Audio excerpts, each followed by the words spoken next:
సీతారాముల కళ్యాణాన్ని మా కొత్త అపార్ట్మెంట్లో మొదటిసారి చేశాము. కళ్యాణం మా చేతుల మీదుగా జరిపించడం చాలా చాలా సంతోషంగా ఉంది. చక్కగా పులిహోర అన్నీ కూడా చేసుకొని వడపప్పు పానకం ఇంట్లో తయారు చేసి చేసుకున్నాం అనమాట. అమ్మవారికి అయ్యవారికి చేతికి కంకణాలు కట్టాము.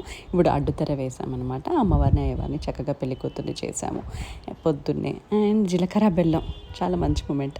అయ్యవారి కాళ్ళు కడిగే అవకాశం మాకు దొరికింది. మేము కన్యాదానం చేస్తున్నాము అనమాట పెళ్లి కూతురు తరఫున. ఇప్పుడే బాసింగాలు కట్టి అమ్మవారికి అయ్యవారికి బట్టలు పెట్టి కన్యాదానం చేస్తున్నాం అనమాట. ఫుల్ వీడియో నా యూట్యూబ్ ఛానల్లో ఉంది. మీకు మొత్తం డీటెయిల్స్ కావాలి అని అనుకుంటే ఇప్పుడు మెయిన్ తాళి కట్టే చక్కగా పిల్లలు పాటలు పాడారు. అందరికీ తాళిని చూపించాము. అబ్బా, ఈ సెలబ్రేషన్ చేస్తున్నప్పుడైతే నిజంగా హార్ట్ఫుల్గా అనిపించింది. ఆ సంతోషం మాటల్లో చెప్పలేను. ఇలా అదృష్టవంతులకి దక్కుతుందంట. మనం యాక్చువల్లీ దేవుళ్ళకి పెళ్లి చేసేంత స్తోమతలో మానవులు లేరు, కానీ ఆ అదృష్టాన్ని దేవుడు మనకు కల్పించాడు కాబట్టి దీన్ని నిజంగా నా పూర్వజన్మ అదృష్టం. అలాగే తలంబ్రాలు వేసుకున్నాం. మాలలు వేసేటప్పుడు మాత్రం ఇలా డాన్స్ చేస్తూ సందడిగా వెళ్ళాలట బాజా భజంత్రీలతో.